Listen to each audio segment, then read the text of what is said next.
चर्चा। सत श्री अकाल दोस्तों, मैं दर्शन सिंह दर्शक चर्चा प्रोग्राम लेके हाजिर हाँ। पूरे देश विच इस समय एक मुद्दा बहुत ज्यादा गर्म है ते उस दी चर्चा नैशनल लैवल ते स्थानक पद्धर ते जिथे भी देखो उत्थे चल रही है। वो मुद्दा है एक कौम एक चोण। इस नूं लैके 18 सितंबर नूं विशेष सैशन भी बुलाया जा रहा है। सरकार ने, केंद्र ने एक कमेटी का भी गठन कर दिता है ते इस संबंध विच जिहड़ी विरोधी धिर है उस वल्लों यह कहा जा रहा है सियासी लाहा खट्टण दे वास्ते मोदी सरकार वल्लों ये बिल लैके आ रही है। सरकार इसका फायदा की होगा क्योंकि इस तो पहला भी साडे देश दे विच इक्को समय चोणां हुंदियां भी रहीआं ने। 1947 तो बाद जिन्नियां भी चोणां होईयां वो इकट्ठियां हुंदियां रहीआं ने, पर बाद विच कुछ समय तो बाद यह जिहड़े तरतीब है बदल गई। उसका कारण है कदे केंद्र की सरकार टुट गई, कदे सूबियां की सरकार टुट गई। ते हुण किस तरीके दे नाल अग्गों किवें यह गल पक्की की जाऊगी कि कोई सरकार ना टुटे ते इकट्ठियां वोटां पवाइयां जा सकन। ते इस दे नाल नाल दूजी चर्चा यह है कि सरकार ने कोई सियासी लाहा लेना है, इस गल करके उस वल्लों यह बिल लैके आ रही है सरकार। ते इस मसले दे उत्ते आपां चर्चा कर रहे हैं। चर्चा करन दे लई साडे विच मौजूद ने गुरु नानक देव यूनीवर्सिटी के प्रोफैसर जगरूप सिंह सेखों, बड़े सटीक टिप्पणीकार ने। इन्हां दे विश्लेषण बहुत वधिया रहे ने, चाहे चोणां नूं लैके होण, चाहे सियासी स्थितियां नूं लैके होण। सब तो पहला आपां सेखों साहब का स्वागत करते हैं। सेखों साहब, ये जो सरकार वालों एजेंडा नवा लैके आ रही है उसका मकसद की है? क्यों वो जिहड़ा हैगा एक चोण एक जिहड़ा एक कौम एक चोण का मुद्दा लैके आ रही है? पहली गल तो तुसीं दस्सिया दर्शक साहब के हुण तक 17 पार्लीमेंट दी इलैक्शनस हो चुकियां वा, जिन्हां चों जिहड़ियां पहलियां 4 इलैक्शन सीगियां 1952, 1957, 1962, 1967 ਇਹ ਸਟੇਟਾਂ ਦੀਆਂ ਇਲੈਕਸ਼ਨਸ ਤੇ ਕੇਂਦਰ ਦੀ ਇਲੈਕਸ਼ਨ ਇੱਕੇ ਵੇਲੇ ਹੁੰਦੀ ਸੀ। ਉਦੋਂ ਇੱਕ ਪਾਰਟੀ ਜਿਹੜੀ ਹੈਗੀ ਸੀ ਡੋਮੀਨੇਟ ਕਰਦੀ ਸੀ, ਜਿਹਨੂੰ ਅਸੀਂ ਕਾਂਗਰਸ ਪਾਰਟੀ ਕਹਿੰਦੇ ਆ ਜਾਂ ਅਸੀਂ ਕਾਂਗਰਸ ਸਿਸਟਮ ਕਹਿੰਦੇ ਆ। ਅਸੀਂ ਦੇਖਦੇ ਹਾਂ ਕਿ ਸਭ ਤੋਂ ਪਹਿਲੀ ਜਿਹੜੀ ਨਾਨ ਕਾਂਗਰਸ ਗਵਰਨਮੈਂਟ ਬਣੀ ਉਹ ਕੇਰਲਾ 'ਚ ਬਣੀ ਸੀਗੀ 1957 ਦੇ ਵਿੱਚ, ਔਰ ਉਸ ਤੋਂ ਬਾਅਦ ਉਹ ਸਰਕਾਰ 1 ਸਾਲ ਨਹੀਂ ਚੱਲੀ ਤੇ ਫਿਰ ਉਹ ਜਿਹੜਾ ਸੀ ਉੱਥੋਂ ਜਿਹੜਾ ਹੈਗਾ ਸੀ ਉਹ ਸਰਕਾਰ ਉੱਥੇ ਪ੍ਰੈਜ਼ੀਡੈਂਸ਼ੀਅਲ ਰੂਲ ਨਾਲ ਪੈ ਗਿਆ। ਸਾਡੇ ਪ੍ਰੋਵੀਜ਼ਨ ਹੈਗੀ ਆ ਕਿ ਪ੍ਰੈਜ਼ੀਡੈਂਸ਼ੀਅਲ ਰੂਲ ਜਿਹੜਾ ਵੱਧ ਤੋਂ ਵੱਧ ਪਹਿਲੇ ਜਿਹੜਾ ਹੈਗਾ ਵਾ ਉਹ 6 ਮਹੀਨੇ ਦੇ ਵਿੱਚ ਤੁਹਾਨੂੰ ਚੋਣ ਕਰਾਉਣੀ ਪਊਗੀ, ਨਹੀਂ ਤਾਂ ਤੁਹਾਨੂੰ ਜਿਹੜਾ ਹੈਗਾ ਵਾ ਸੰਵਿਧਾਨ ਦੇ ਵਿੱਚ ਜਿਹੜੀ ਹੈਗੀ ਆ ਸੰਵਿਧਾਨਕ ਸੋਧ ਕਰਕੇ ਉਹਨੂੰ ਐਕਸਟੈਂਡ ਕਰਨਾ ਪਊਗਾ।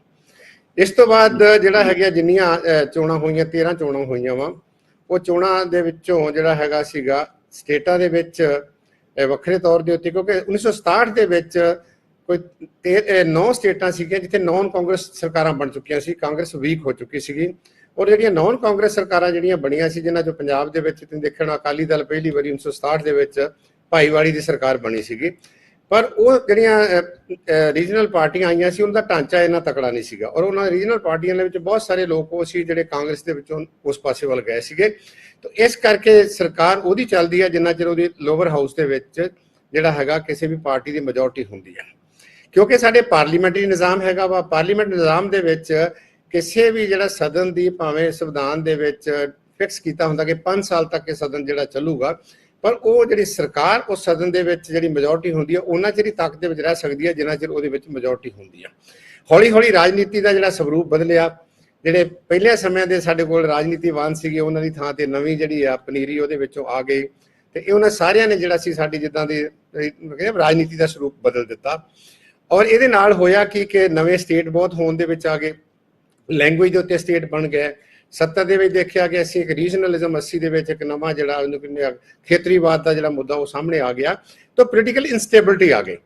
ਔਰ ਇਹ ਸਿਰਫ ਸਟੇਟਾਂ ਦੇ ਵਿੱਚ ਨਹੀਂ, ਅਸੀਂ ਆਪ ਵੀ ਦੇਖਿਆ ਕਿ ਜਿਹੜੀਆਂ ਪਾਰਲੀਮੈਂਟ ਹੈਗੀ ਸੀ ਬਹੁਤ ਵਾਰੀ ਉਹ ਆਪਣੀ ਮਿਆਦ ਵੀ ਪੂਰੀ ਨਹੀਂ ਕਰ ਸਕੀ। 1977 ਦੇ ਵਿੱਚ ਪਹਿਲੀ ਵਾਰੀ ਉਹਨੇ ਆਪਣੀ ਮਿਆਦ ਨਹੀਂ ਪੂਰੀ ਕੀਤੀ, ਫਿਰ 1989 ਚ ਬਣੀ ਸੀ, ਉਹਨੇ ਆਪਣੀ ਮਿਆਦ ਪੂਰੀ ਨਹੀਂ ਕੀਤੀ, ਫਿਰ 1996 ਦੇ ਵਿੱਚ ਬਣੀ ਸੀ, ਉਹਨੇ ਆਪਣੀ ਮਿਆਦ ਪੂਰੀ ਨਹੀਂ ਕੀਤੀ, ਫਿਰ 1998 ਚ ਬਣੀ ਸੀਗੀ, ਉਹਨੇ ਆਪਣੀ ਮਿਆਦ ਪੂਰੀ ਨਹੀਂ ਕੀਤੀ।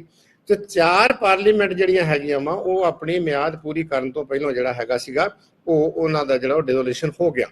ਪਰ ਕਿਉਂਕਿ ਸਾਨੂੰ ਸਟੇਬਿਲਿਟੀ ਚਾਹੀਦੀ ਆ, ਕਿਉਂਕਿ ਕੰਟੀਨਿਊਟੀ ਚਾਹੀਦੀ ਆ, ਇਸ ਕਰਕੇ ਜਿਹੜਾ ਇਸ ਮਲਟੀ ਜਿਹੜੀਆਂ ਖਾਸ ਕਰਕੇ ਜਿਹੜੀਆਂ ਆਪਣੀਆਂ ਉਹਨੂੰ ਕਹਿੰਦੇ ਆ ਸਟੇਜ ਦੇ ਵਿੱਚ ਚੋਣਾਂ ਹੋਈਆਂ ਕਿ 5 ਸਾਲ ਸਾਰਿਆਂ ਦੀ ਮਿਆਦ ਹੈਗੀ ਆ।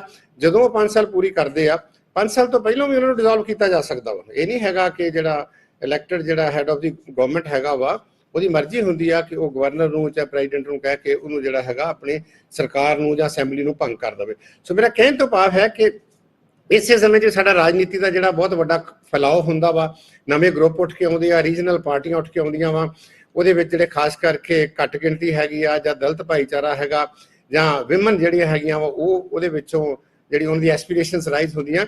ਤਾਂ ਸਾਡੀ ਜਿਹੜੀ ਖਾਸ ਕਰਕੇ ਡੈਮੋਕ੍ਰੇਸੀ ਹੈਗੀ ਆ ਉਹ ਇੰਸਟੀਟਿਊਸ਼ਨਲਾਈਜ਼ ਹੁੰਦੀ ਆ। ਡੈਮੋਕ੍ਰੇਸੀ ਦਾ ਪ੍ਰੋਲੀਫਰੇਸ਼ਨ ਹੁੰਦਾ ਵਾ। ਡੈਮੋਕ੍ਰੇਸੀ 'ਚ ਲੋਕਾਂ ਨੂੰ ਵੱਖ-ਵੱਖ ਮੌਕੇ ਦੇ ਉੱਤੇ ਆਪਣਾ ਜਿਹੜਾ ਵਿਊ ਪੁਆਇੰਟ ਹੈ ਉਹਨੂੰ ਐਕਸਪ੍ਰੈਸ ਕਰਨ ਦਾ ਜਿਹੜਾ ਹੈਗਾ ਵਾ ਉਹ ਮੌਕਾ ਮਿਲ ਜਾਂਦਾ।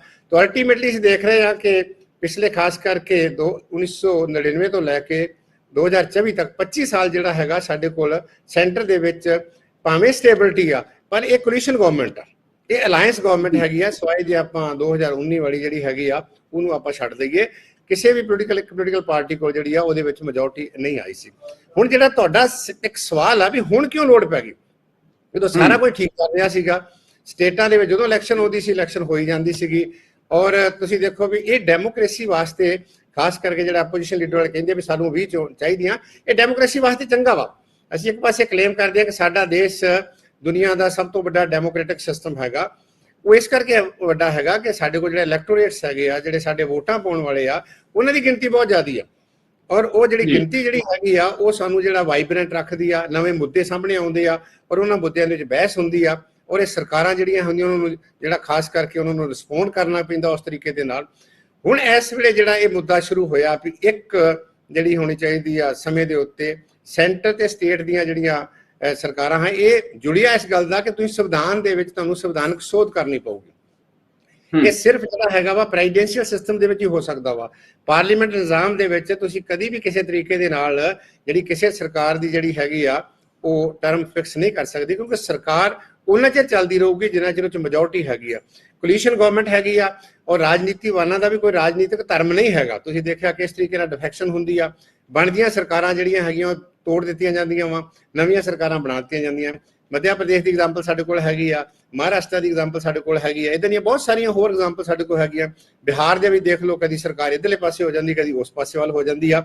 ਸੋ ਇਹ ਸਾਰਾ ਜਿਹੜਾ ਤਾਣਾ ਬਾਣਾ ਸੀਗਾ ਇਹਦੇ ਵਿੱਚੋਂ ਅਸਲ ਦੇ ਵਿੱਚ ਡੈਮੋਕ੍ਰੈਟਿਕ ਸਿਸਟਮ, ਡੈਮੋਕ੍ਰੈਟਿਕ ਐਸਪੀਰੇਸ਼ਨਸ ਤੇ ਡੈਮੋਕ੍ਰੈਟਿਕ ਪਾਰਟਿਸਿਪੇਸ਼ਨ ਲੋਕਾਂ ਦੀ ਵੱਧਦੀ ਜਾ ਰਹੀ ਸੀਗੀ।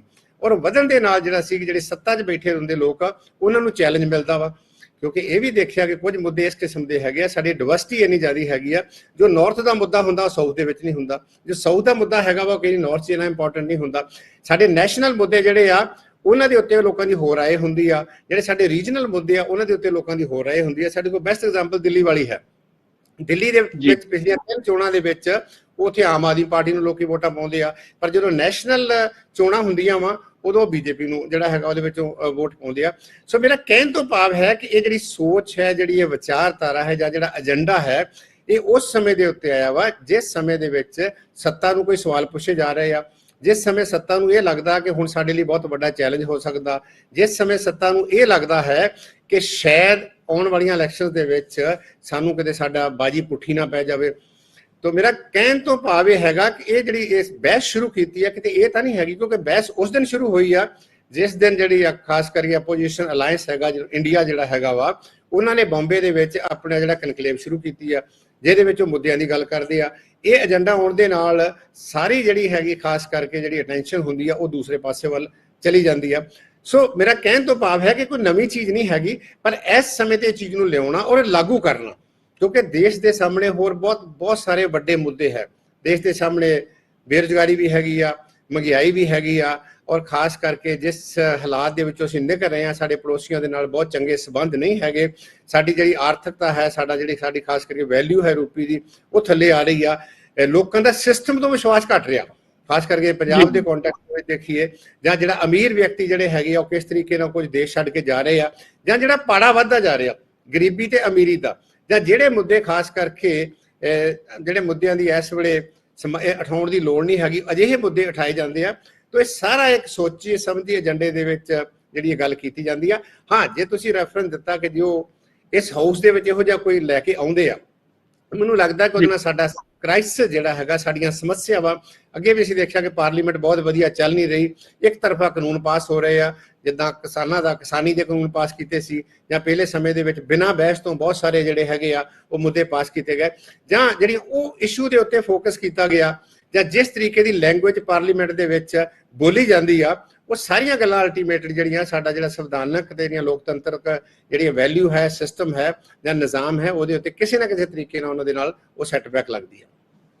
ਇੱਕ ਸੇਖੋਂ ਸਾਹਿਬ, ਜਦੋਂ ਜਿਵੇਂ ਤੁਸੀਂ ਦੱਸਿਆ ਕਿ 1947 ਤੋਂ ਬਾਅਦ ਜਿੰਨੀਆਂ ਵੀ ਪਾਰਲੀਮੈਂਟ ਚੋਣਾਂ ਹੋਈਆਂ, ਉਹਦੇ ਨਾਲ ਵਿਧਾਨ ਸਭਾ ਚੋਣਾਂ ਵੀ ਹੁੰਦੀਆਂ ਸੀਗੀਆਂ, ਤੇ ਜਿਵੇਂ ਭਾਰਤੀ ਜਨਤਾ ਪਾਰਟੀ ਦੇ ਬੁਲਾਰੇ ਕਹਿੰਦੇ ਆ ਜਾਂ ਸਰਕਾਰ ਕਹਿੰਦੀ ਹੈ ਕਿ ਇਹਦੇ ਨਾਲ ਆਰਥਿਕ ਤੌਰ ਤੇ ਸਰਕਾਰ ਨੂੰ ਤੇ ਦੇਸ਼ ਨੂੰ ਫਾਇਦਾ ਹੋਊਗਾ।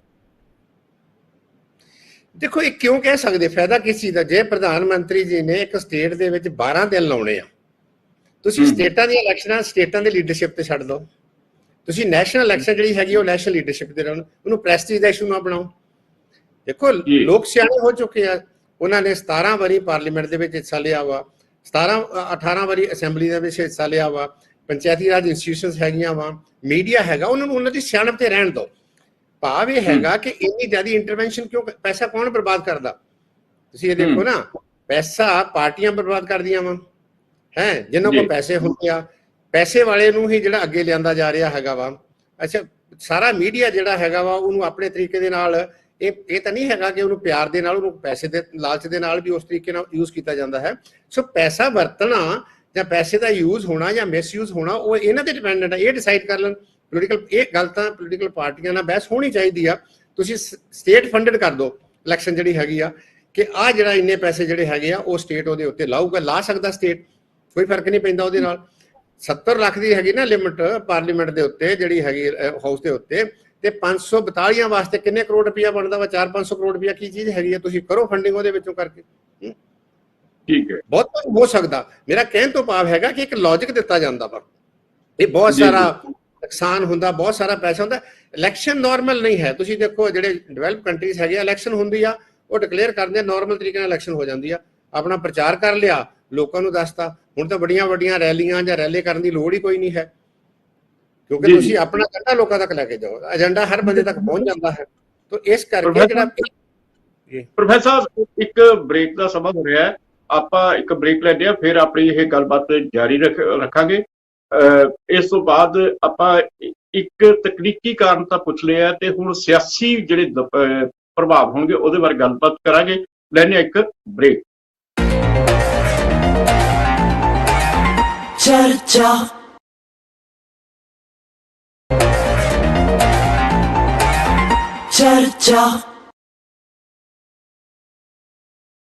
ਬ੍ਰੇਕ ਤੋਂ ਬਾਅਦ ਫਿਰ ਹਾਜ਼ਰ ਹੁੰਦੇ ਆ। ਸੇਖੋਂ ਸਾਹਿਬ, ਜਿਸ ਤਰੀਕੇ ਦੇ ਨਾਲ ਹੁਣ ਭਾਰਤੀ ਜਨਤਾ ਪਾਰਟੀ ਦੀ ਸਰਕਾਰ ਹੈ, ਜੋ ਕੇਂਦਰ ਦੇ ਵਿੱਚ ਹੈ, NDA ਦੀ ਸਰਕਾਰ ਕਹਿ ਲਓ, ਮੋਦੀ ਦੀ ਸਰਕਾਰ ਕਹਿ ਲਓ, ਉਸ ਵੱਲੋਂ ਇਹ ਜੋ ਕੁਛ ਨਵੇਂ ਜਿਹੜੇ ਏਜੰਡੇ ਲੈ ਕੇ ਆ ਰਹੀ ਹੈ, ਜਿਸ ਤਰੀਕੇ ਦਾ ਹੁਣ ਇੱਕ ਕੌਮ ਇੱਕ ਇਲੈਕਸ਼ਨ ਦਾ, ਉਹਦਾ ਕਾਰਨ ਇਹ ਤਾਂ ਨਹੀਂ ਕਿ ਜਿਹੜਾ ਇੰਡੀਆ ਗੱਠਜੋੜ ਹੈ ਉਸ ਦੇ ਵਿੱਚ ਲਗਾਤਾਰ ਜਿਹੜੀਆਂ ਸਿਆਸੀ ਪਾਰਟੀਆਂ ਦਾ ਕੁਲਪਾ ਵਧੀ ਜਾ ਰਿਹਾ ਹੈ। ਪਹਿਲਾਂ ਇਸ ਤਰੀਕੇ ਦੇ ਨਾਲ ਕਦੇ ਵੀ ਐਡਾ ਵੱਡਾ ਗੱਠਜੋੜ ਤਿਆਰ ਨਹੀਂ ਹੋਇਆ, ਉਸ ਦੇ ਡਰ ਦੇ ਬਾਰੇ ਤਾਂ ਨਹੀਂ ਇਹ ਸਰਕਾਰ ਵੱਲੋਂ ਇਹ ਸਭ ਕੁਝ ਕੀਤਾ ਜਾ ਰਿਹਾ ਹੈ?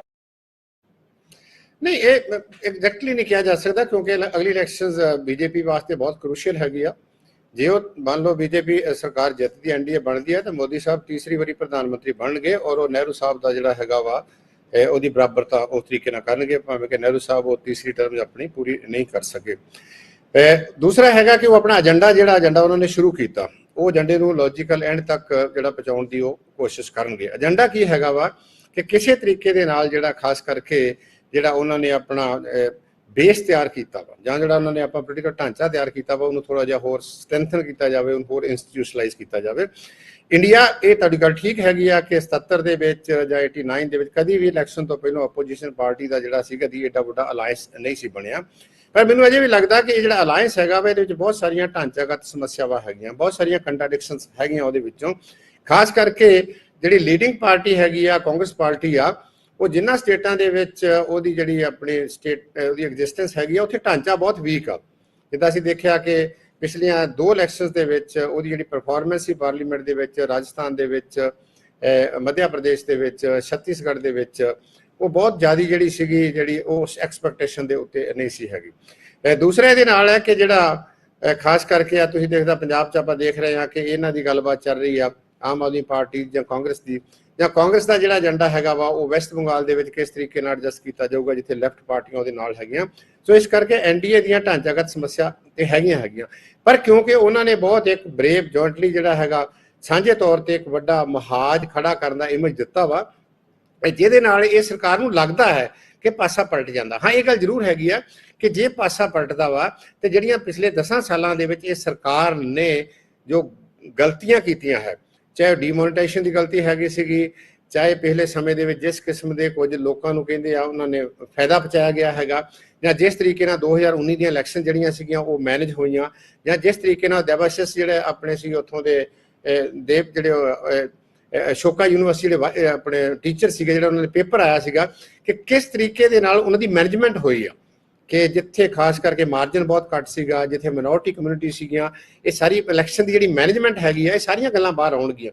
ਜਾਂ ਜਿਹੜੀਆਂ ਇਹਦੀਆਂ ਹੋਰ ਬਹੁਤ ਸਾਰੀਆਂ ਖਾਸ ਕਰਕੇ ਕਿਉਂਕਿ ਜਦੋਂ ਤੁਸੀਂ ਤਾਕਤ ਤੋਂ ਬਾਹਰ ਹੁੰਦੇ ਹੋ ਤੇ ਉਹ ਜਿਹੜੇ ਇਹਨਾਂ ਦੀਆਂ ਵੀਕਨੈਸਿਸ ਹੁੰਦੀਆਂ ਵਾ ਜਾਂ ਜਿਸ ਤਰੀਕੇ ਦਾ ਇਹਨਾਂ ਨੇ ਮੈਨੇਜ ਕੀਤਾ ਹੁੰਦਾ ਉਹ ਸਾਰੀਆਂ ਚੀਜ਼ਾਂ ਬਾਹਰ ਆਉਂਦੀਆਂ। ਇਸ ਕਰਕੇ ਜਿਹੜੀ ਰੂਲਿੰਗ ਪਾਰਟੀ ਆ ਜਾਂ ਬੀਜੇਪੀ ਹੈਗੀ ਆ ਉਹ ਆਪਣਾ ਪੂਰਾ ਬਾਹ ਲਾਉਣਗੇ, ਉਹ ਇਹ ਏਜੰਡੇ ਵੀ ਲੈ ਕੇ ਆਉਣਗੇ, ਉਹ ਇਸ ਕਿਸਮ ਦੇ ਕੱਲ ਨੂੰ ਕਾਨੂੰਨ ਵੀ ਪਾਸ ਕਰ ਸਕਦੇ ਆ, ਜਾਂ ਉਹ ਹੋਰ ਕਿਸੇ ਕਿਸਮ ਦੀ ਜਿਹੜੀ ਹੈਗੀ ਇਹ ਇਮੇਜ ਵੀ ਦੇ ਸਕਦੇ ਆ ਵੀ ਅਸੀਂ ਦੇਸ਼ ਨੂੰ ਜਿਹੜੇ ਬਾਰੇ ਦੇਸ਼ ਹਿੱਤ 'ਚ ਫੈਸਲੇ ਲੈ ਸਕਦੇ ਆ।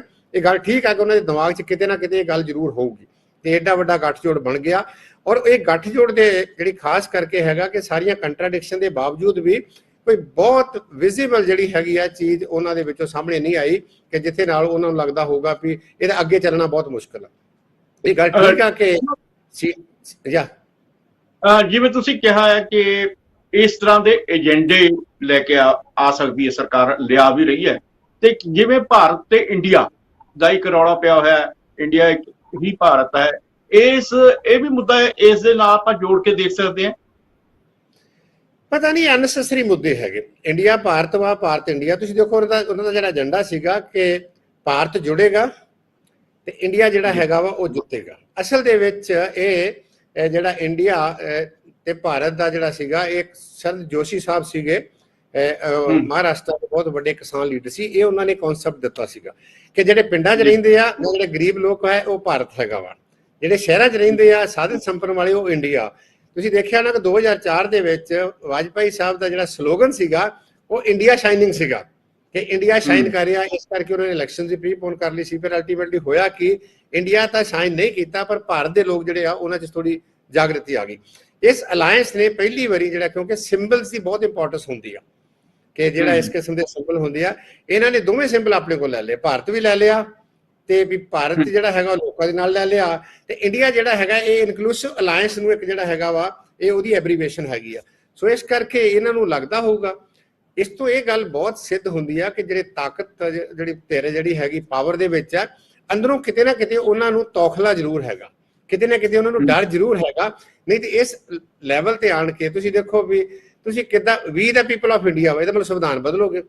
ਪਹਿਲਾ ਤੌਖਲਾ ਸਾਡੇ ਲਈ ਇਹ ਹੁੰਦਾ ਕਿ ਜਿਹੜਾ ਇਹਨਾਂ ਦੇ ਪਿੱਛੇ ਜੇ ਤੁਸੀਂ ਦੇਖਿਆ ਹੋਣਾ ਕਿ ਰੰਜਨ ਗੋਗੋਈ ਸਾਹਿਬ ਜਿਹੜੇ ਚੀਫ ਜਸਟਿਸ ਸੀਗੇ, ਉਹਨਾਂ ਨੇ ਜਿਹੜਾ ਹੈਗਾ ਸੀ ਰਾਜ ਸਭਾ 'ਚ ਗੱਲ ਕਰਤੀ ਕਿ ਹੁਣ ਸਾਨੂੰ ਸੰਵਿਧਾਨ ਨੂੰ ਵੀ ਥੋੜਾ ਦੇਖਣਾ ਪਊਗਾ ਕਿ 70 ਸਾਲ ਹੋ ਗਏ ਆ, ਇਹ ਦੇਸ਼ ਬਹੁਤ ਬਦਲ ਚੁੱਕਾ ਵਾ। ਜਾਂ ਇਸ ਤਰੀਕੇ ਦੇ ਕਈ ਇਹਨਾਂ ਦੀਆਂ ਆਵਾਜ਼ਾਂ ਉੱਠਦੀਆਂ ਰਹਿੰਦੀਆਂ ਜਿੱਦਾਂ ਇਹ ਖਾਸ ਕਰਕੇ ਫਾਦਰ ਆਫ ਨੇਸ਼ਨ ਬਾਰੇ ਵੀ ਕਈ ਸਵਾਲ ਕਰਦੇ ਆ, ਜਾਂ ਜਿਸ ਤਰੀਕੇ ਦੇ ਨਾਲ ਜਿਹੜੀ ਨਹਿਰੂ ਦੀ ਲੈਗੇਸੀ ਨੂੰ ਮਿਟਾਉਣ ਦੇ ਉੱਤੇ ਲੱਗੇ ਹੋਏ ਆ, ਤੇ ਇਹ ਤੌਖਲੇ ਜ਼ਰੂਰ ਪੈਦਾ ਕਰਦੇ ਆ ਕਿ ਇਹ ਜਿਹੜਾ ਹੈਗਾ ਕੋਈ ਇਹਦੇ ਵਿੱਚੋਂ ਕਰਨਗੇ। ਹਾਂ, ਇਹ ਜ਼ਰੂਰ ਹੈਗਾ ਕਿ ਥੋੜੇ ਦਿਨ ਪਹਿਲਾਂ ਇਹਨਾਂ ਨੇ ਫੋਲੋ ਹੋ ਕੀਤਾ ਕਿ ਇਹ ਗੱਲ ਜਿਹੜੀ ਸੀਗੀ ਮੋਹਨ ਭਗਵਤ ਜੀ ਨੇ ਇੱਕ RSS ਦਾ ਜਿਹੜਾ ਹੈਗਾ ਸੀ ਇਕੱਠ ਦੇ ਵਿੱਚ ਗਈ ਸੀਗੀ ਕਿ ਸਾਨੂੰ ਜੀ ਭਾਰਤ ਜਿਹੜਾ ਹੈਗਾ ਉਹਦੀ ਗੱਲ ਕਰਨੀ ਚਾਹੀਦੀ। ਇਹ ਸਿੰਬੋਲਿਕਲੀ ਇਹਦੇ ਨਾਲ ਕਿੰਨਾ ਅਸਰ ਹੁੰਦਾ ਮੈਨੂੰ ਨਹੀਂ ਲੱਗਦਾ ਕਿ ਲੋਕਾਂ ਦੇ VOTING ਬਿਹੇਵੀਅਰ ਦੇ ਉੱਤੇ ਤੁਸੀਂ ਇਹਨੂੰ ਭਾਰਤ ਕਹੀ ਚਲੋ, ਤੁਸੀਂ ਇਹਨੂੰ ਇੰਡੀਆ ਕਹੀ ਚਲੋ, ਕਿ ਇਹਦੇ ਨਾਲ ਇਹਨਾਂ ਨੂੰ ਕੋਈ ਫਾਇਦਾ ਹੋਊਗਾ ਜਾਂ ਉਹਨਾਂ ਨੂੰ ਕੋਈ ਨੁਕਸਾਨ ਹੋਊਗਾ। ਪਰ ਇਹਨਾਂ ਦੀ ਜਿਹੜੀ ਖਾਸ ਕਰਕੇ ਇੰਟੈਂਸ਼ਨਸ ਹੈਗੀ ਆ, ਜਿਹੜੀ ਮਨਸ਼ਾ ਹੈਗੀ ਆ, ਉਹਦੀ ਸਾਨੂੰ ਘੱਟੋ ਘੱਟ ਜੇ ਇਹਨੂੰ ਕਹੀਏ ਵੀ ਥੋੜੀ ਬਹੁਤੀ ਕੋਈ ਜਿਹੜੀ ਹੁੰਦੀ ਖੁਸ਼ਬੂ ਕਹਿ ਲਓ ਜਾਂ ਬਦਬੂ ਕਹਿ ਲਓ, ਉਹਦੇ ਵਿੱਚੋਂ ਆਉਂਦੀ ਹੈ ਵੀ ਇੰਟੈਂਸ਼ਨਸ ਇਹਨਾਂ ਦੀਆਂ ਜਿਸ ਪਾਸੇ ਵੱਲ ਲਿਜਾ ਰਹੀਆਂ ਵਾ ਉਹ ਪਾਸਾ ਦੇਸ਼ ਦੇ ਲਈ ਠੀਕ ਨਹੀਂ ਹੈ, ਉਹ ਡੈਮੋਕ੍ਰੇਸੀ ਲਈ ਠੀਕ ਨਹੀਂ ਹੈ।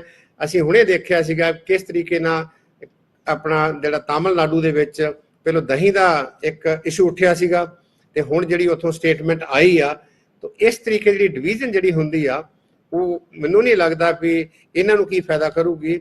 ਦੇਸ਼ ਦਾ ਤੇ ਲੋਕਾਂ ਦਾ ਨੁਕਸਾਨ ਤੇ ਇਹੋ ਜਿਹੀ ਬਹਿਸ ਦੇ ਨਾਲ ਹੁੰਦਾ ਹੀ ਆ। ਜਿਹੜੀ ਕੋਰ ਇਸ਼ੂਜ਼ ਹੈਗੇ ਆ, ਕੋਰ ਇਸ਼ੂ ਅਜੇ ਵੀ ਉਹੀ ਹੈਗੇ ਆ ਜਿਹੜੇ ਖਾਸ ਕਰਕੇ ਇਹਨਾਂ ਨੇ ਵਾਅਦਾ ਕੀਤਾ ਸੀਗਾ। ਮਹਿੰਗਾਈ ਵਾਲੀ ਗੱਲ ਆਪਾਂ ਕਰਦੇ ਹਾਂ, ਆਪਾਂ ਜਿਹੜੀ ਬੇਰੁਜ਼ਗਾਰੀ ਦੀ ਗੱਲ ਆਪਾਂ ਕਰਦੇ ਹਾਂ, ਲਾ ਐਂਡ ਆਰਡਰ ਦੀ ਗੱਲ ਕਰਦੇ ਹਾਂ, ਜਸਟਿਸ ਦੀ ਗੱਲ ਕਰਦੇ ਹਾਂ, ਸੰਸਥਾਵਾਂ ਨੂੰ ਤਕੜਾ ਕਰਨ ਦੀ ਗੱਲ ਕਰਦੇ ਹਾਂ। ਇਹ ਸੁਪਰੀਮ ਕੋਰਟ ਨਾਲ ਵੀ ਪੰਗੇ ਲੈ ਰਹੇ ਆ, ਇਹ ਜਿਹੜੀ ਹੋਰ ਹੈਗੀ ਇੰਸਟੀਟਿਊਸ਼ਨਸ ਹੈਗੀਆਂ ਉਹਨਾਂ ਨੂੰ ਨਾਮ ਬਦਲ ਰਹੇ ਉਹਨਾਂ ਦੇ, ਜਾਂ ਇਸ ਕਿਸਮ ਦੇ ਸ਼ਹਿਰਾਂ ਦੇ ਨਾਮ ਬਦਲ ਰਹੇ ਆ।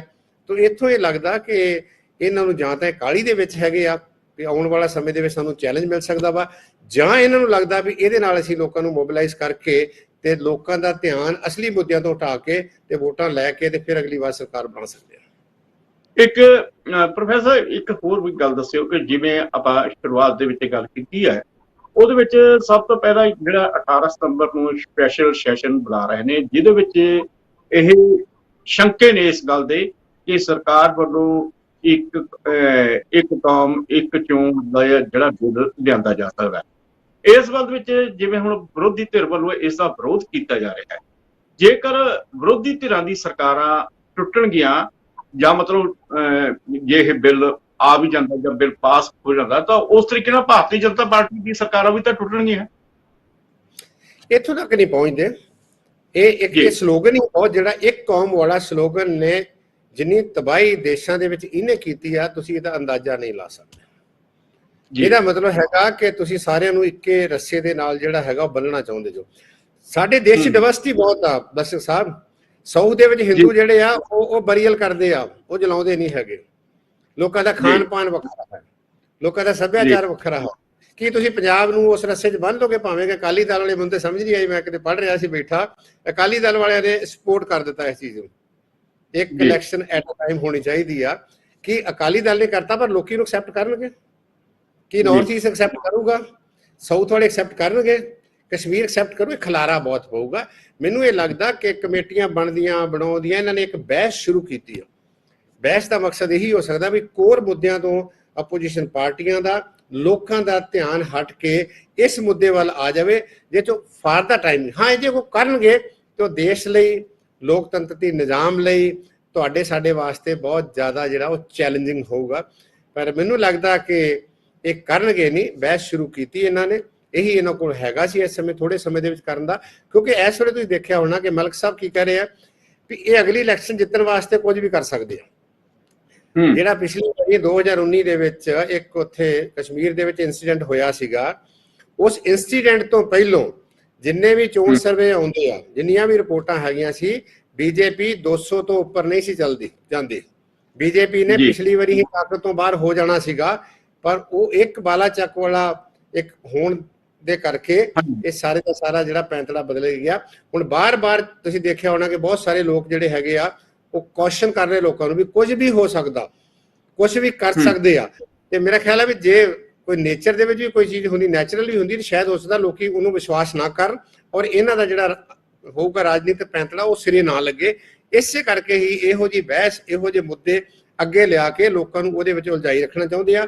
ਔਰ ਇਹ ਖਾਸ ਕਰਕੇ ਜਿਹੜਾ ਇਹਨਾਂ ਦਾ ਇੱਕ ਵਰਗ ਹੈਗਾ, ਜਿਹੜਾ ਹਾਰਡਕੋਰ ਵਰਗ ਹੈਗਾ ਜਾਂ ਭਗਤਾਂ ਦਾ ਵਰਗ ਹੈਗਾ ਵਾ, ਉਹਨੂੰ ਖੁਸ਼ ਕਰਨ ਦੇ ਵਿੱਚ ਜਾਂ ਉਹਨਾਂ ਨੂੰ ਹੋਰ ਜ਼ਿਆਦਾ ਲਾਮਬੰਦ ਕਰਨ ਵਾਸਤੇ ਜਾਂ ਉਹਨਾਂ ਨੂੰ ਹੋਰ ਇੱਕ ਆਸ ਦੇਣ ਵਾਸਤੇ ਤੇ ਅਸੀਂ ਉਹ ਕੰਮ ਕਰ ਰਹੇ ਹਾਂ ਜਿਹੜੀ ਖਾਸ ਕਰਕੇ ਉਹਨਾਂ ਦੀ ਮਨਸ਼ਾ ਹੋ ਸਕਦੀ ਆ ਜਾਂ ਸਾਡਾ ਜਿਹੜਾ ਪ੍ਰਾਇਮਰੀ ਏਜੰਡਾ ਹੈਗਾ।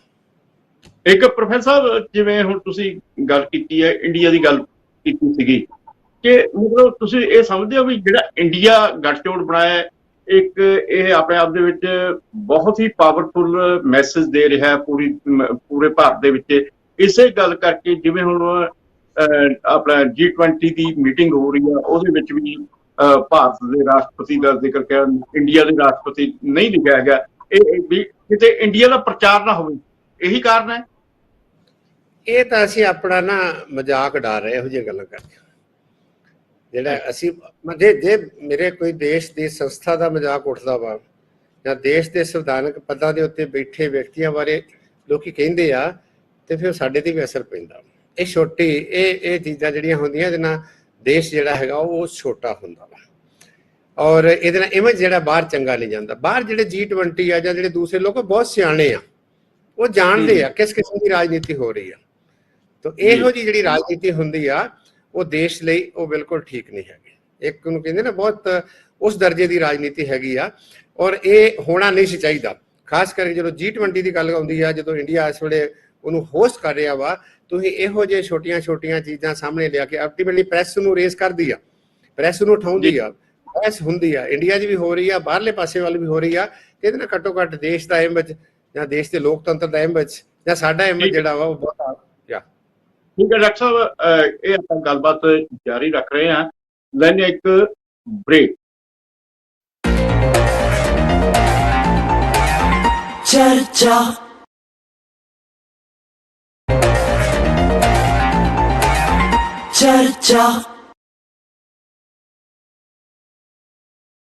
ਬ੍ਰੇਕ ਤੋਂ ਬਾਅਦ ਫਿਰ ਹਾਜ਼ਰ ਹੋਣੇ ਆ।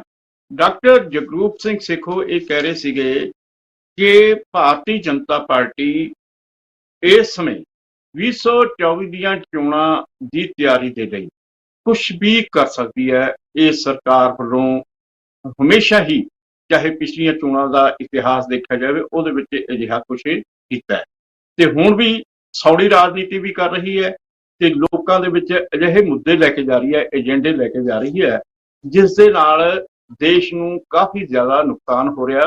ਦੇਸ਼ ਦਾ ਜਿਹੜਾ ਇਮੇਜ ਹੈ, ਦੇਸ਼ ਦਾ ਜਿਹੜਾ ਅਕਸ ਹੈ, ਉਹ ਵੀ ਖਰਾਬ ਹੋ ਰਿਹਾ। ਡਾਕਟਰ ਸਾਹਿਬ, ਤੁਹਾਨੂੰ ਕੀ ਲੱਗਦਾ ਆਉਣ ਵਾਲੇ ਸਮੇਂ ਦੇ ਵਿੱਚ ਜਿਵੇਂ NDA ਵੱਲੋਂ ਹੁਣ ਨਵੀਂ ਰਣਨੀਤੀ ਤਿਆਰ ਕੀਤੀ ਜਾ ਰਹੀ ਹੈ, ਉਹਦੇ ਵਿੱਚ ਹੋਰ ਕੀ ਕੁਝ ਹੋ ਸਕਦਾ? ਮੈਨੂੰ ਲੱਗਦਾ ਕਿ ਲੋਕ ਕੀ ਸੋਚਦੇ ਉਹ ਬਹੁਤ ਇੰਪੋਰਟੈਂਟ ਹੈਗਾ। ਇਹ ਰਾਜਨੀਤਿਕ ਪਾਰਟੀਆਂ ਦਾ ਪੈਂਤੜਾ ਤਾਂ ਹੁੰਦਾ ਹੀ ਆ। ਲੋਕਾਂ ਨੇ ਜਿਹੜਾ ਖਾਸ ਕਰਕੇ ਜਿਹੜਾ ਜਨ ਸਧਾਰਨ ਆ ਉਹ ਕਿਸ ਤਰੀਕੇ ਨਾਲ ਸੋਚਦਾ ਵਾ, ਕਿਵੇਂ ਇਹਨਾਂ ਚੀਜ਼ਾਂ ਨੂੰ ਰਿਸਪੌਂਡ ਕਰਦਾ ਹੈ। ਅਸੀਂ ਇਹ ਦੇਖਿਆ ਕਿ ਇਹ ਮੈਨੀਫੈਸਟੋ ਵੀ ਲੈ ਕੇ ਆਉਂਦੇ ਆ, ਬਹੁਤ ਵੱਡੇ ਜਿਹੜੇ ਉਹਦੇ ਵਿੱਚ ਵਾਅਦੇ ਕੀਤੇ ਜਾਂਦੇ ਆ।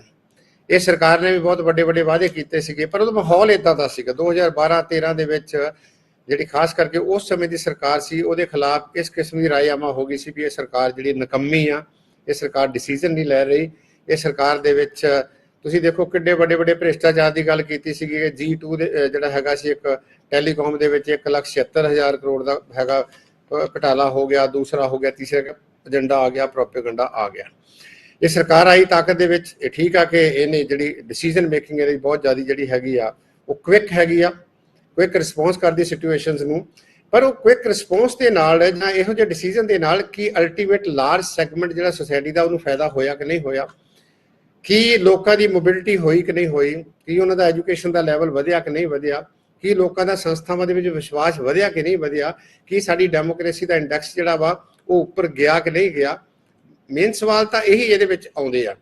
ਤਾਂ ਇਸ ਕਰਕੇ ਲੈ ਕੇ ਆਉਣਗੇ, ਸਾਰਾ ਕੁਝ ਲੈ ਕੇ ਆਉਣਗੇ, ਪਰ ਹੁਣ ਲੋਕੀ ਦੇਖ ਰਹੇ ਆ 10 ਸਾਲ ਇਹਨਾਂ ਨੇ ਪਰਫਾਰਮ ਕੀਤਾ, ਔਰ ਉਹ 10 ਸਾਲ ਦੇ ਵਿੱਚ ਕਿਸ ਕਿਸਮ ਦੇ ਇੰਸਟੈਂਸ ਹੋਏ। ਤੁਸੀਂ ਦੇਖੋ ਰੀਸੈਂਟਲੀ ਹਰਿਆਣੇ ਦੇ ਵਿੱਚ ਕੀ ਹੋਇਆ, ਨੂਹ ਦੇ ਵਿੱਚ ਕੀ ਹੋਇਆ, ਜਾਂ ਇਹ ਤੋਂ ਪਹਿਲਾਂ ਹੋਰ ਸੰਸਥਾਵਾਂ ਜਿਹੜੀਆਂ ਹੈਗੀਆਂ ਇੰਸਟੀਟਿਊਸ਼ਨ ਦੇ ਵਿੱਚ ਕਿਸ ਤਰੀਕੇ ਉਹਨਾਂ ਨੂੰ ਟੈਕਲ ਕੀਤਾ ਜਾਂਦਾ।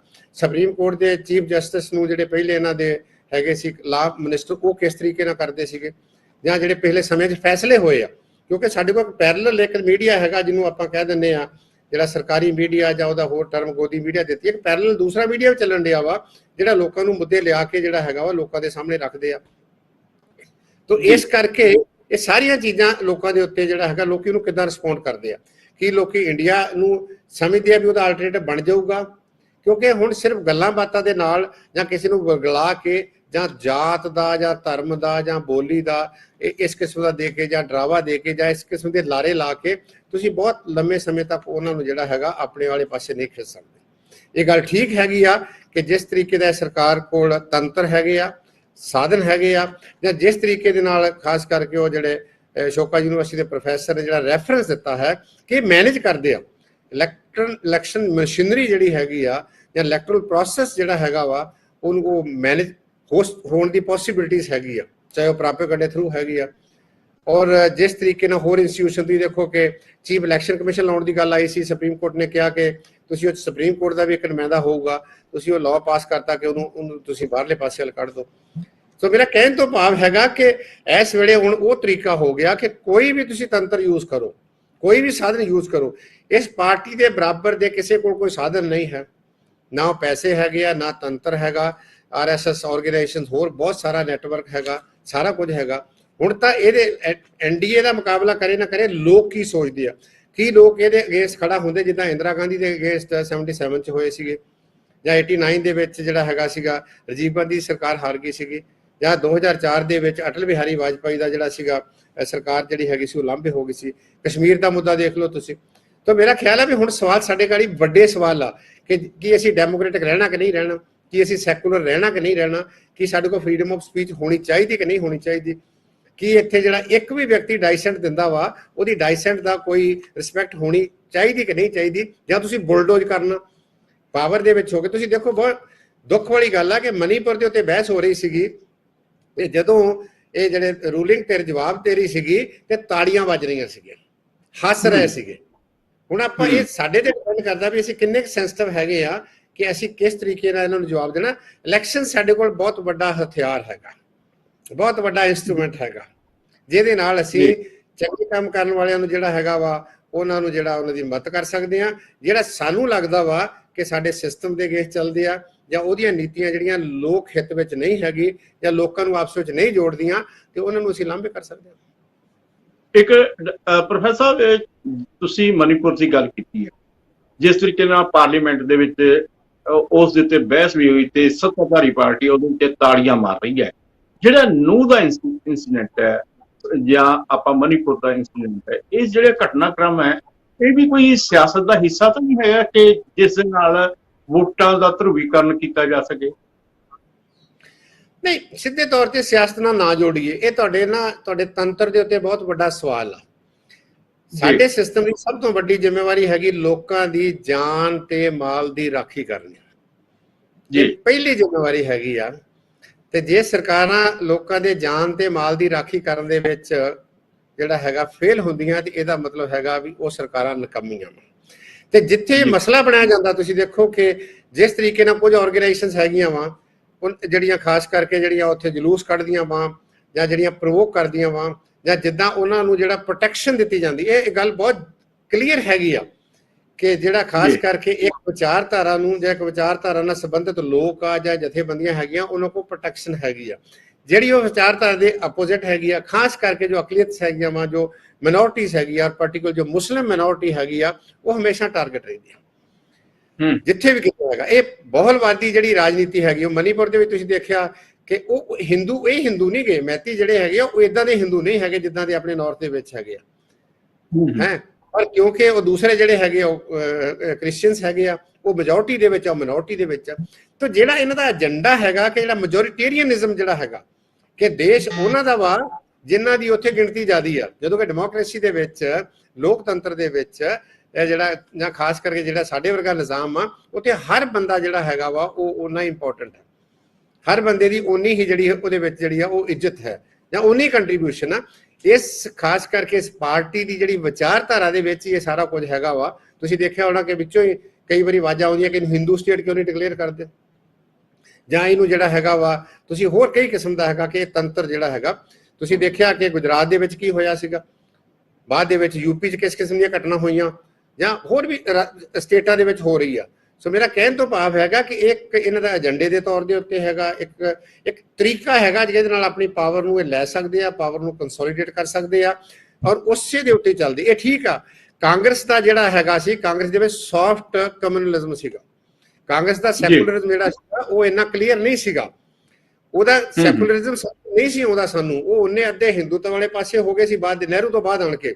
ਇੰਦਰਾ ਗਾਂਧੀ ਨੇ ਜਾਂ ਰਾਜੀਵ ਗਾਂਧੀ ਦੇ ਸਮੇਂ ਤੁਸੀਂ ਦੇਖਿਆ ਹੋਣਾ ਕਿਸ ਕਿਸਮ ਦੀ ਰਾਜਨੀਤੀ ਕਰਕੇ ਜਿਹੜੀ ਉਹ ਸਾਰੀ ਤਾਕਤ 85 ਦੇ ਵਿੱਚ ਲੈ ਕੇ ਆਏ। ਇਹਨਾਂ ਦਾ ਜਿਹੜਾ ਹਿੰਦੂਤਵ ਹੈਗਾ ਵਾ ਉਹ ਬਹੁਤ ਕਲੀਅਰ ਹੈ, ਤੁਹਾਡੀ ਸਮਝ ਦੇ ਵਿੱਚ ਆਉਂਦਾ। ਸੋ ਇਹ ਧਿਰ ਬਣ ਗਏ ਵੀ ਅਸੀਂ ਤੁਹਾਡੇ ਨਾਲ ਹੈਗੇ ਆ। ਕਾਂਗਰਸ ਜਿਹੜੀ ਹੈਗੀ ਸੀ ਕਿਸੇ ਵੀ ਧਿਰ ਦੇ ਨਾਲ ਧਿਰ ਨਹੀਂ ਬਣੀ, ਵਿੱਚ ਵਿਚਾਲੇ ਜੇ ਚੱਲ ਕੇ ਜਿਹੜਾ ਸੀ ਆਪਣਾ ਕੰਮ ਚਲਾਉਂਦੀ ਸੀਗੀ। ਚੰਗੀ ਗੱਲ ਹੋਈ ਹੁਣ ਕ੍ਰਿਸਟਲਾਈਜ਼ ਹੋ ਗਏ। ਹੁਣ ਕਾਂਗਰਸ ਇਸ ਵੇਲੇ ਲੀਡਿੰਗ ਪਾਰਟੀ ਹੈਗੀ ਆ, ਭਾਵੇਂ ਉਹਦਾ ਢਾਂਚਾ ਕਮਜ਼ੋਰ ਆ। ਜਿਸ ਤਰੀਕੇ ਦੇ ਨਾਲ ਕਾਂਗਰਸ ਪਾਰਟੀ ਨੇ ਕਰਨਾਟਕਾ ਦੇ ਵਿੱਚ ਸਟੈਂਡ ਲਿਆ ਸੀਗਾ, ਇਹ ਜਿਹੜੀਆਂ ਕਮਿਊਨਲ ਫਾਸਿਸਟ ਤੇ ਇਹੋ ਜਿਹੀ ਟਰਬਲ ਕ੍ਰੀਏਟ ਕਰਨ ਵਾਲੇ ਜਿਹੜੇ ਲੋਕ ਹੈਗੇ ਆ ਜਾਂ ਉਹਨਾਂ ਦੀਆਂ ਜਥੇਬੰਦੀਆਂ ਹੈਗੀਆਂ, ਉਹਨੂੰ ਕਿੱਦਾਂ ਟੈਕਲ ਕੀਤਾ ਜਾਊਗਾ। ਮੈਨੂੰ ਲੱਗਦਾ ਵੀ ਜੇ ਅੱਜ ਕਾਂਗਰਸ ਲਈ ਇਹ ਲੋੜ ਹੈ ਜਾਂ ਇੰਡੀਆ ਦੇ ਵਿੱਚ ਜਿਹੜੇ ਲੋਕ ਹੈਗੇ ਆ, ਲੋੜ ਹੈ ਕਿ ਇਸ ਮੁੱਦੇ ਦੇ ਉੱਤੇ ਕਲੀਅਰ ਕੱਟ ਸਟੈਂਡ ਲੈਣ, ਖਾਸ ਕਰਕੇ ਜਿਸ ਵਿਚਾਰਧਾਰਾ ਦੀ ਪੈਰਵਾਈ ਜਾਂ ਜਿਸ ਵਿਚਾਰਧਾਰਾ ਦੀ ਪ੍ਰੈਕਟਿਸ ਜਿਹੜੀ ਆ ਰੂਲਿੰਗ ਪਾਰਟੀ ਕਰ ਰਹੀ ਆ, ਤਾਂ ਹੀ ਲੋਕ ਜਿਹੜੇ ਹੈਗੇ ਉਹਨਾਂ ਨੂੰ ਪਤਾ ਲੱਗੂਗਾ ਕਿ ਉਹ ਕਿਹਦੇ ਨਾਲ ਉਹਨਾਂ ਨੇ ਧਿਰ ਬਣਨਾ, ਕਿਹਦੇ ਨਾਲ ਜੁੜਨਾ ਤੇ ਕਿਹੜੇ ਆਉਣ ਵਾਲੇ ਸਮੇਂ ਦੇ ਵਿੱਚ ਜਿਹੜਾ ਹੈਗਾ ਉਹਨਾਂ ਨੂੰ ਇਨਸਾਫ ਦਵਾ ਸਕਦੇ ਆ। ਪ੍ਰੋਫੈਸਰ ਸਾਹਿਬ, ਜਿਸ ਤਰੀਕੇ ਦਾ ਆਪਾਂ ਗੱਲਬਾਤ ਕੀਤੀ ਹੈ ਹੁਣ ਤੱਕ ਸਰਕਾਰ ਦੇ ਬਾਰੇ ਜਾਂ ਭਾਰਤੀ ਜਨਤਾ ਪਾਰਟੀ ਬਾਰੇ ਗੱਲ ਕਰਦੇ ਆ ਰਹੇ ਹਾਂ, ਤੇ ਜਿਹੜੇ ਉਸ ਸੰਦਰਭ ਦੇ ਵਿੱਚ ਜਦੋਂ ਆਪਾਂ ਇੰਡੀਆ ਦੀ ਵੀ ਗੱਲ ਕਰਦੇ ਹਾਂ, ਤੇ ਇੰਡੀਆ ਦੇ ਵਿੱਚ ਜਿਸ ਤਰੀਕੇ ਦੇ ਨਾਲ ਪਾਰਟੀਆਂ ਇਕੱਠੀਆਂ ਹੋ ਰਹੀਆਂ ਨੇ, ਉਹਨਾਂ ਵਿੱਚ ਆਪਸ ਚ ਕੰਟਰਡਿਕਸ਼ਨ ਬਹੁਤ ਜ਼ਿਆਦਾ। ਜਿਵੇਂ ਆਪਾਂ ਪੰਜਾਬ ਦੀ ਗੱਲ ਕਰਦੇ ਹਾਂ, ਆਮ ਆਦਮੀ ਪਾਰਟੀ ਤੇ ਕਾਂਗਰਸ ਦਾ ਗੱਠਜੋੜ ਕਿਸ ਤਰੀਕੇ ਨਾਲ ਹੋਊਗਾ, ਉਸੇ ਤਰ੍ਹਾਂ ਦਿੱਲੀ ਦੇ ਵਿੱਚ ਉਹ ਕਿਵੇਂ ਹੋਊਗਾ, ਇਸੇ ਤਰੀਕੇ ਦੇ ਨਾਲ ਕੇਰਲਾ ਦੇ ਵਿੱਚ ਜਿਹੜਾ ਹੈਗਾ ਕਾਂਗਰਸ ਦੇ ਖੱਬੇ ਪੱਖੀਆਂ ਦਾ ਕਿਵੇਂ ਗੱਠਜੋੜ ਹੋਊਗਾ। ਇਹ ਕਿਸ ਤਰੀਕੇ ਨਾਲ ਕਿਤੇ ਆਉਣ ਵਾਲੇ ਸਮੇਂ ਦੇ ਵਿੱਚ ਇਹਨਾਂ ਦੀ ਆਪਸ ਦੇ ਵਿੱਚ ਲੜਾਈ ਝਗੜਾ ਤਾਂ ਨਹੀਂ ਚੱਲੂਗਾ? ਪੰਜਾਬ ਦੇ ਵਿੱਚ ਕਾਫੀ, ਜਿੱਦਾਂ ਕੇਰਲਾ ਦੀ ਤੁਸੀਂ ਗੱਲ ਕੀਤੀ ਆ, ਪੰਜਾਬ ਦੇ ਵਿੱਚ ਵੀ ਆ, ਵੈਸਟ ਬੰਗਾਲ ਦੇ ਵਿੱਚ ਆ। ਵੈਸਟ ਬੰਗਾਲ ਦੇ ਵਿੱਚ ਤੁਸੀਂ ਦੇਖਿਆ ਹੋਣਾ ਕਿ ਮਮਤਾ ਜਿਹੜੀ ਆ ਕਾਂਗਰਸ ਨੂੰ ਸਪੇਸ ਦੇਣ ਨੂੰ ਤਿਆਰ ਹੈਗੀ ਆ, ਲੈਫਟ ਦੇ ਨਾਲ ਉਹ ਜਿਹੜਾ ਹੈਗਾ ਉਹ ਬਿਲਕੁਲ ਜਾਣ ਨੂੰ ਤਿਆਰ ਨਹੀਂ ਹੈਗੀ। ਔਰ ਇਸੇ ਤਰੀਕੇ ਨਾਲ ਲੈਫਟ ਉਹਦੇ ਵਿੱਚੋਂ ਹੈਗਾ ਕੰਟਰਾਡਿਕਸ਼ਨਸ ਹੈਗੀਆਂ ਜਿਹੜੀਆਂ ਖਾਸ ਕਰਕੇ ਇਸ ਇੰਟਰਨਲ ਜਿਹੜਾ ਇਹਨਾਂ ਦਾ ਜਿਹੜਾ ਡਾਇਨਾਮਿਕਸ ਹੈ ਵਿੱਚ ਕੰਟਰਾਡਿਕਸ਼ਨਸ ਹੈਗੀਆਂ। ਪੰਜਾਬ ਦੀ ਤੁਸੀਂ ਗੱਲ ਕਰੋ, ਆਮ ਆਦਮੀ ਪਾਰਟੀ ਦੋ ਥਾਵਾਂ ਤੇ ਰੈਲੇਵੈਂਟ ਹੈਗੀ, ਇੱਕ ਪੰਜਾਬ ਦੇ ਵਿੱਚ ਇੱਕ ਦਿੱਲੀ ਦੇ ਵਿੱਚ, ਔਰ ਦੋਵਾਂ ਦੇ ਵਿੱਚ ਰੈਲੇਵੈਂਸ ਹੈਗੀ ਆ ਉਹ ਸਟੇਟ ਇਲੈਕਸ਼ਨ ਦੇ ਵਿੱਚ ਹੈਗੀ ਆ। ਤੁਸੀਂ ਦੇਖਿਆ ਹੋਣਾ ਕਿ ਦਿੱਲੀ ਦੇ ਵਿੱਚ ਵੀ 3 ਇਲੈਕਸ਼ਨਸ ਹੋਈਆਂ ਵਾ, ਉਹ ਸਟੇਟ ਦੀ ਇਲੈਕਸ਼ਨ ਦਾ ਜਿੱਤਦੀ ਆ, ਪਰ ਜਦੋਂ ਪਾਰਲੀਮੈਂਟ ਦੀ ਇਲੈਕਸ਼ਨ ਆਉਂਦੀ ਆ ਉਹ ਇਸ ਵੇਲੇ ਜਿਹੜੀ ਹੈਗੀ ਉਹ ਬਾਹਰ ਹੋ ਜਾਂਦੀ ਆ। ਇਸੇ ਤਰੀਕੇ ਨਾਲ ਪੰਜਾਬ ਦੇ ਵਿੱਚ ਤੁਸੀਂ ਦੇਖੋ ਕਿ 2014 ਦੇ ਵਿੱਚ 4 ਸੀਟਾਂ ਆਈਆਂ ਸੀਗੀਆਂ, 19 ਦੇ ਵਿੱਚ 1 ਸੀਟ ਆਈ ਸੀਗੀ, ਤੇ ਜਦੋਂ 22 ਦੇ ਵਿੱਚ ਜਿਹੜੀ ਪਹਿਲੀ 22 ਇਲੈਕਸ਼ਨ ਸੀ ਉਹ ਹਾਰ ਗਏ ਸੀਗੇ। ਤੇ ਆ ਜਿਹੜੀ ਹੁਣ ਇਲੈਕਸ਼ਨ ਹੋਈ 23 ਦੇ ਵਿੱਚ, ਉਹ ਵੀ ਕਾਂਗਰਸ ਦਾ ਜਲੰਧਰ ਦੇ ਵਿੱਚ ਉਹਨਾਂ ਨੇ ਉਹਨੂੰ ਮੈਨੇਜ ਕੀਤੀ ਆ, ਬੜੀ ਮੁਸ਼ਕਲ ਦੇ ਨਾਲ ਇਹਨਾਂ ਨੇ ਸਾਰੀਆਂ ਐਫਰਟਸ ਆਪਣੀਆਂ ਲਾ ਕੇ ਉਹਨੂੰ ਮੈਨੇਜ ਕੀਤਾ। ਹੁਣ ਇਹ ਹੈਗਾ ਕਿ ਲੋਕਾਂ ਦਾ ਇਮੇਜ ਕੀ ਹੈ, ਲੋਕੀ ਸੋਚਦੇ ਕਿੱਦਾਂ। ਜਿੱਦਾਂ ਹੁਣ ਫਾਰ ਐਗਜ਼ਾਮਪਲ ਤੁਹਾਡਾ ਰਾਜਸਥਾਨ ਸੀਗਾ ਜਾਂ ਮੱਧ ਪ੍ਰਦੇਸ਼ ਸੀਗਾ ਜਾਂ ਹੋਰ ਸੀਗਾ, ਲੋਕਾਂ ਨੇ ਉੱਥੇ ਨੌਨ ਬੀਜੇਪੀ ਨੂੰ ਵੋਟਾਂ ਪਾਈਆਂ ਸਟੇਟ ਅਸੈਂਬਲੀ ਵਾਸਤੇ। ਜਦੋਂ ਨੈਸ਼ਨਲ ਇਲੈਕਸ਼ਨ ਦਾ ਸਵਾਲ ਆਇਆ ਵਾ, ਉੱਥੇ ਉਹਨਾਂ ਨੇ ਨੈਸ਼ਨਲ ਪਾਰਟੀ ਲੈ ਲਈ। ਕਾਂਗਰਸ ਵੱਡੀ ਪਾਰਟੀ ਹੈਗੀ ਹੈ, ਕਾਂਗਰਸ ਇਸ ਵੇਲੇ ਜਿਹੜਾ ਉਹਦਾ ਇਮੇਜ ਅਮਰਜ ਵੀ ਹੋ ਰਿਹਾ ਹੈ। ਔਰ ਅਸੀਂ ਦੇਖਿਆ ਪਿਛਲੇ ਸਮੇਂ ਦੇ ਵਿੱਚ ਕਿ ਰਾਹੁਲ ਗਾਂਧੀ ਦਾ ਜਿਹੜਾ ਖਾਸ ਕਰਕੇ ਜਿਹੜਾ ਲੋਕਾਂ ਦੇ ਵਿੱਚ ਐਕਸੈਪਟੇਬਿਲਿਟੀ ਸੀ ਉਹ ਕਾਫੀ ਜ਼ਿਆਦਾ ਵਧੀ ਹੈ। ਔਰ ਦੂਸਰੇ ਪਾਸੇ ਜਿਹੜੀ ਰਾਹੁਲ ਗਾਂਧੀ ਦੀ ਪਾਪੂਲੈਰਿਟੀ ਵਧੀ ਆ, ਉਹ ਜਿਹੜੇ ਰੀਜਨਲ ਲੀਡਰ ਸੀ ਜਿਹੜੀ ਉਹਨਾਂ ਦੀ ਪਾਪੂਲੈਰਿਟੀ ਸੀਗੀ ਉਹ ਥੱਲੇ ਆਈ ਆ, ਤੇ ਰਾਹੁਲ ਗਾਂਧੀ ਦੀ ਪਾਪੂਲੈਰਿਟੀ ਉੱਪਰ ਵਧੀ। ਇਸੇ ਕਰਕੇ ਇੰਡੀਆ ਅਲਾਇੰਸ ਬਣਨ ਦੇ ਵਿੱਚ ਆਪੋਜੀਸ਼ਨ ਪਾਰਟੀਆਂ ਜਾਂ ਰੀਜਨਲ ਪਾਰਟੀਆਂ ਨੇ ਬਹੁਤੀ ਵੱਡੀ ਫਸ ਕ੍ਰੀਏਟ ਨਹੀਂ ਕੀਤੀ। ਦੂਸਰੇ ਪਾਸੇ ਹੈਗਾ ਕਿ ਮੋਦੀ ਸਾਹਿਬ ਦੀ ਪਹਿਲੀ ਵਾਰੀ 2013 ਤੋਂ ਲੈ ਕੇ 2023 ਚ ਆਣ ਕੇ ਪਾਪੂਲੈਰਿਟੀ ਜਿਹੜੀ ਸੀਗੀ ਉਹ 1 ਪੁਆਇੰਟ ਜਿਹੜੀ ਘਟੀ ਆ, ਨਹੀਂ ਤੇ ਉਹ ਰਾਈਜ਼ ਐਂਡ ਰਾਈਜ਼ ਸੀ। ਮੋਟੇ ਤੌਰ ਦੇ ਉੱਤੇ 2 ਲੀਡਰ ਜਿਹੜੇ ਆ ਨੈਸ਼ਨਲ ਲੈਵਲ ਤੇ ਇਮਰਜ ਹੋ ਰਹੇ ਆ। ਰਾਹੁਲ ਗਾਂਧੀ ਜੇ ਕਾਂਗਰਸ ਜਿੱਤਦੀ ਆ, ਬਣਦਾ ਕਿ ਨਹੀਂ ਬਣਦਾ ਉਹ ਗੱਲ ਵੱਖਰੀ ਆ। ਇੱਕ ਪਾਸੇ ਪ੍ਰਧਾਨ ਮੰਤਰੀ ਮੋਦੀ ਸਾਹਿਬ ਆ, ਇੱਕ ਪਾਸੇ ਰਾਹੁਲ ਗਾਂਧੀ ਆ। ਅਰਵਿੰਦ ਕੇਜਰੀਵਾਲ ਹੁਣੀ ਇਸ ਖੇਡ ਦੇ ਵਿੱਚ ਕਿਤੇ ਵੀ ਜਿਹੜੇ ਉਹ ਨਹੀਂ ਖਲੋਂਦੇ। ਹੁਣ ਗੱਲ ਆਈ ਕਿ ਅਸੀਂ ਅਲਾਇੰਸ ਕਰ ਦੋ। ਅਲਾਇੰਸ ਲੋਕੀ ਐਕਸੈਪਟ ਕਰਨਗੇ ਕਿ ਨਹੀਂ ਕਰਨਗੇ, ਸਭ ਤੋਂ ਵੱਡੀ ਗੱਲ ਤੇ ਹੈਗੀ ਆ। ਕਦੀ ਵੀ ਅਲਾਇੰਸ ਕਰਦੇ ਨਾਲ ਤੁਹਾਡਾ ਵੋਟ ਸ਼ੇਅਰ ਨਹੀਂ ਵੱਧਦਾ। ਰਾਜਨੀਤੀ ਦੇ ਵਿੱਚ ਕਦੀ 2 ਤੇ 2 4 ਨਹੀਂ ਹੁੰਦੇ।